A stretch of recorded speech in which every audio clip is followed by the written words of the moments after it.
Felt that sudden, almost overwhelming pull towards the past? Well, today we're digging into that feeling, nostalgia, and we're going to uncover a fascinating secret. The past you're longing for might just be a beautiful illusion, one that your own brain is carefully crafted. You know the feeling, right? It's totally universal. A certain smell, a few notes from a song, and bam, you're not just remembering, you're there. But what is actually happening inside our heads in that moment? Well, the answer is a whole lot weirder and more interesting than you probably think. So first, let's just talk about how incredibly powerful this feeling is. Let's call it the pull of the past. Yeah, this isn't like recalling what you ate for breakfast. Nostalgia is this full-body emotional experience. It feels so real, so vivid. But here's the kicker. The way we feel about the past and what actually happened, they often don't match up at all. So, what's the mastermind behind this whole operation? Well, it's your brain's very own personal time machine. And let me tell you, it's got some pretty strange settings. See, our brain isn't a video camera.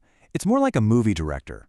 It remembers those endless, perfect summer days, but kind of forgets about the boring, rainy afternoons. It keeps the highlight reel of carefree moments, but edits out all the everyday stress and worry. The truth is, it's not that our past was perfect, it's that our memory of it is. So, what is going on here? And here it is, the big secret. Your brain is literally playing tricks on you. It's not just passively storing information, it's an active storyteller. It's building this curated, perfect, almost photoshopped version of your life, making the past look way rosier than it probably was. And this brings us right to the heart of the matter, what we're calling the nostalgia paradox. Because if our brain is tricking us, the million-dollar question is, why? This is the real head-scratcher, isn't it? Why are we literally built to miss a past that's been edited by our own minds? If we know it's not the whole story, why does it feel so right? Well, the answer is actually incredibly practical. Let's just get the official definition on the table. It's not just memory. It's a wistful affection for the past. I love that word, affection. It's key. We don't just remember things. We have this warm, fuzzy feeling for them, even for the times that weren't so great. So here's the big reveal. Nostalgia isn't a glitch in our programming, it's a feature. From an evolutionary standpoint, it's actually super useful. Think of it as a psychological security blanket. It gives us comfort when things are tough. It reminds us of our tribe and our shared stories. It helps us feel like the same person over a lifetime, and it's a huge source of strength when we're facing challenges. It's basically your brain's built-in coping mechanism.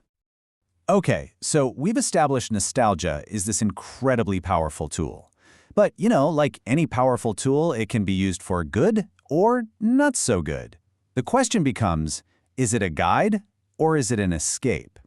And here you can see the two sides of the coin. Used as a guide, nostalgia can be amazing. It reminds us of what we value, it can motivate our goals, and connect us with people. But when it becomes an escape, that's when it gets dangerous. We can get so stuck in that idealized past that we stop living in the present. And that can lead to feeling dissatisfied, constantly comparing today to a golden age that never really existed. So, the goal here isn't to stop being nostalgic. That's impossible. The goal is to get smart about it, to learn how to use it, which brings us to our final section, harnessing your memories. And this right here is the whole point. Once you understand what's going on, that nostalgia is your brain's highlight reel, you can take the steering wheel. You can use those amazing positive feelings as fuel for your future, not just an anchor that holds you in the past. So, how do you actually do that? It's a simple 3-step process. First, next time you get that nostalgic feeling, don't just brush it off. Stop and acknowledge it. What exact memory is popping up?